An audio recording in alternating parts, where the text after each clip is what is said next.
ನಮಸ್ಕಾರ ಎಲ್ಲರಿಗೂ. ಕೃಷಿ ಮಾಹಿತಿ ಬಗ್ಗೆ ಮತ್ತೊಮ್ಮೆ ಅಪ್ಡೇಟ್. ಇಲ್ಲಿ ಶುಂಠಿ ಕೆಲಸದ ಬಗ್ಗೆ ಇಲ್ಲಿ ಮಾಹಿತಿಯನ್ನು ನಾನಿಲ್ಲಿ ಒದಗಿಸ್ತಾ ಇದ್ದೇನೆ. ನಾವು ಫೆಬ್ರವರಿ ತಿಂಗಳಲ್ಲಿ ಶುಂಠಿಯನ್ನು ಹಾಕಿದ್ವಿ. ಮಾರ್ಚ್, ಏಪ್ರಿಲ್ ಮತ್ತು ಮೇ 3 ತಿಂಗಳು ತುಂಬಿ ಈಗ 4ನೇ ತಿಂಗಳಿಗೆ ನಡೀತಾ ಇದೆ. ಶುಂಠಿಗೆ ನಾವು ಮೊದಲನೇ ರೌಂಡು ಮಣ್ಣನ್ನು ಸ್ವಲ್ಪ ಲೇಟಾಗಿ ಕೊಟ್ಟಿದ್ದೀವಿ. 3ನೇ ತಿಂಗಳಲ್ಲಿ ಕೊಟ್ಟಿದ್ದೇವೆ.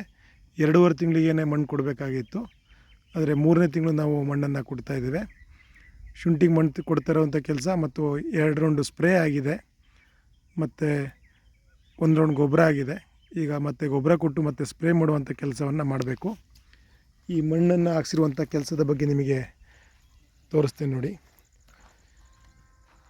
ಇದು ಕಳೆದ 2 ದಿವಸದಿಂದ ಬೆಡ್ಡಿಗೆ ಮಣ್ಣು ಕೊಡುವಂಥ ಕೆಲಸಗಳನ್ನು ಮಾಡ್ತಾಯಿದ್ದೇವೆ. ಶುಂಠಿಗೆ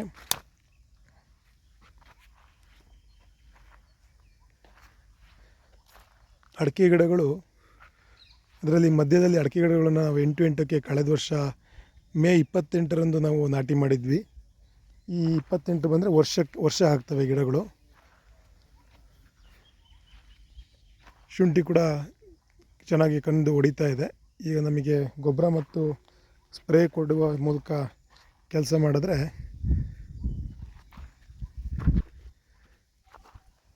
ನಮ್ಮದು ಇನ್ನು 2 ತಿಂಗಳು ಕಳೆದ್ರೆ, ಅಂದರೆ ಜೂನ್ ಮತ್ತು ಜುಲೈ ತಿಂಗಳು ಕಳೆದ್ರೆ 5 ತಿಂಗಳು ತುಂಬ ಹೋಗ್ತದೆ ಶುಂಠಿಗೆ.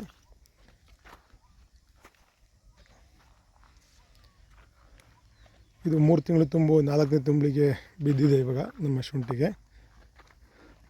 ನೀವು ನೋಡ್ಬೋದು ಇಲ್ಲಿಗ ಅಡಿಕೆ ಗಿಡಗಳು ಕೂಡ ಈ ಫೆಬ್ರವರಿಯಲ್ಲಿ ಇದ್ದಂಥ ಬೆಳವಣಿಗೆ ಯಾವ ಥರ ಇತ್ತು ಅನ್ನೋದಕ್ಕೆ ನಿಮಗೊಂದು ಎಕ್ಸಾಂಪಲನ್ನು ತೋರಿಸ್ತೇನೆ. ಯಾಕೆಂದರೆ ನಾವು ಡಿಸೆಂಬರ್ ಜನವರಿಯಲ್ಲಿ ಗಿಡಕ್ಕೆ ನೀರು ಬಿಡಿಸ್ತಾ ಇದ್ದೆ. ಅಡಿಕೆ ಗಿಡಕ್ಕೆ ರೆಗ್ಯುಲರಾಗಿ ನೀರನ್ನು ಬಿಡಿಸ್ಲಿಕ್ಕೆ ಆಗೋದಿಲ್ಲ, ದಿನ ಕೆಲಸ ಅದೇ ಜಾಸ್ತಿ ಆಗ್ತದೆ ಮತ್ತು ಆ ಗಿಡಗಳು ನೀರನ್ನು ಅಷ್ಟು ತಗೊಳ್ಳೋದಿಲ್ಲ ಅಂಥೇಳಿ ಶುಂಠಿಯನ್ನು ಬೇಗ ನಾವು ನಾಟಿ ಮಾಡ್ತೇವೆ. ಆ ಕಾರಣಕ್ಕೇ ನೀವು ಇಲ್ಲಿ ಅಬ್ಸರ್ವ್ ಮಾಡ್ಬೋದು. ಈ ಸೈಡಲ್ಲಿ ಏನು ಕಾಣಿಸ್ತಿದೆ ಗಿಡಗಳು, ಅಡಿಕೆ ಗಿಡಗಳು, ಈ ಬೆಳವಣಿಗೆಯಲ್ಲಿ ಇವು ಕೂಡ ಸ್ವಲ್ಪ ಈಗ ನೀರು ಬಿದ್ದ ನಂತರ, ಮಳೆ ಬಿದ್ದ ನಂತರ ಚೆನ್ನಾಗಿ ಕಾಣಿಸ್ತಾ ಇದೆ. ಆದರೆ ಈ ಸೈಡಲ್ಲಿರುವಂಥ ಗಿಡ ಮತ್ತು ಇಲ್ಲಿ ಒಳಗಡೆ ನೋಡ್ತಾ ಇದ್ದೀರ, ನೀವೇನು ಒಳಗಡೆ ನೋಡ್ತಾ ಇದ್ದೀರ ಈ ಗಿಡಗಳು, ಅದು ಕೂಡ ಎರಡು ಒಂದೇ ಸಮಯದಲ್ಲಿ ನಾಟಿ ಮಾಡಿರೋಂಥ ಗಿಡಗಳು. ಈ ಅಡಿಕೆ ಗಿಡಗಳು ಚೆನ್ನಾಗಿ ವಾರಕ್ಕೆ ನೀರು 3 ದಿವಸಕ್ಕೂ 4 ದಿವಸ ಶುಂಠಿಗೆ ನೀರು ಹೊಡೆಯೋ ಕಾರಣಕ್ಕೆ ಅಡಿಕೆ ಗಿಡಗಳು ಚೆನ್ನಾಗಿ ಗ್ರೋತ್ ಆಗ್ತಾಯಿದ್ದಾವೆ. ಜೊತೆಗೆ ಮೆಡಿಸಿನ್ನು ಮತ್ತು ಸ್ಪ್ರೇ ಬೀಳ್ತಾಯಿದೆ.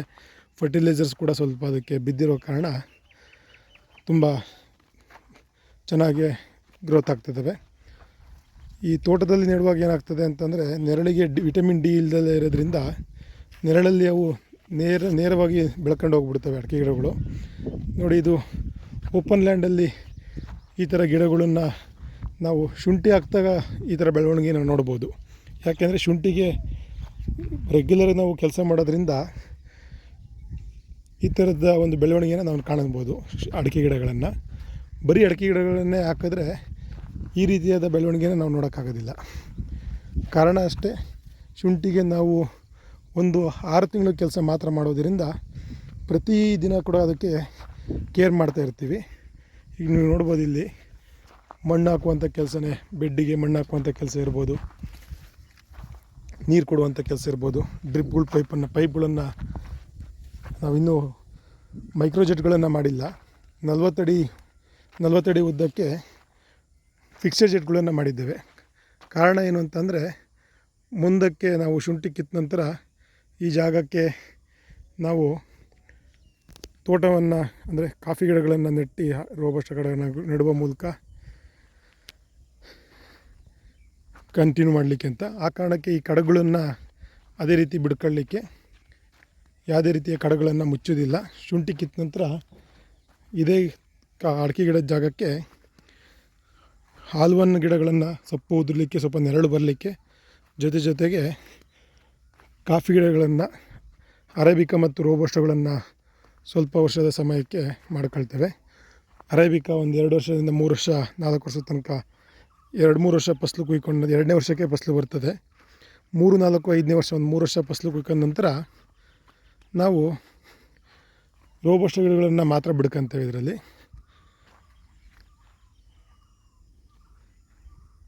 ಕಾರಣ ಏನು ಅಂತಂದರೆ ಅರೇಬಿಕಾ ಗಿಡಗಳಿಗೆ ಕೆಲಸ ಜಾಸ್ತಿ ಇರ್ತದೆ, ಜೊತೆಗೆ ಅದಕ್ಕೆ ರೆಗ್ಯುಲರ್ ಕೆಲಸಗಳನ್ನು ಮಾಡಬೇಕಾಗಿರ್ತದೆ. ಆ ಕಾರಣಕ್ಕೆ ಇದಕ್ಕೆ ನಾವು ರೋಬಸ್ಟನ್ನು ಮುಂದಕ್ಕೆ ಲಾಂಗ್ ಟರ್ಮಿಗೆ ಮಾಡ್ತೇನೆ ಅಂತೇಳಿ ಅಂತ.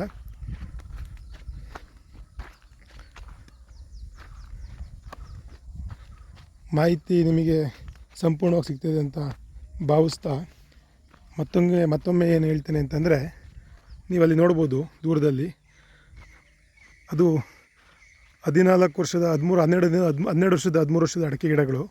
ಅದು ಕೂಡ ನಮ್ಮದೇ ಅಡಿಕೆ ಗಿಡ. ಅದು 3/4 ಎಕರೆಯಲ್ಲಿದೆ, 400 ಗಿಡಗಳಿದೆ. ಅದರಲ್ಲಿ ಕೂಡ ಇವಾಗ ಕಾಳುಮೆಣಸು ಮತ್ತು ರೋಬಸ್ಟ ಗಿಡಗಳನ್ನು ನೆಟ್ಟಿದ್ದೇವೆ. ಜೊತೆಗೆ ಅಡಿಕೆ ಈಗ 5-6 ವರ್ಷದಿಂದ ಕೂಡ ಫಸಲನ್ನು ಕುಯ್ತಾ ಇದ್ದೇವೆ. ವರ್ಷದಿಂದ ವರ್ಷಕ್ಕೆ ಅದು ಕೂಡ ಫಸಲು ಇನ್ಕ್ರೀಸ್ ಆಗ್ತಾಯಿದೆ. ಕಾರಣ ಅಂದರೆ ಅದು ಯಾವುದೇ ರೀತಿಯ ಉಳುಮೆ ಮಾಡೋದಿಲ್ಲ, ಗಿಡಕ್ಕೆ ಮಾತ್ರ ಕೆಲಸ ಮಾಡುವಂಥದ್ದು. ಗಿಡಕ್ಕೆ ಮಾತ್ರ ಕೆಲಸ ಮಾಡ್ತೇವೆ. ಆ ಕಾರಣಕ್ಕೆ ಆ ಗಿಡನೂ ಕೂಡ ಚೆನ್ನಾಗಿದೆ.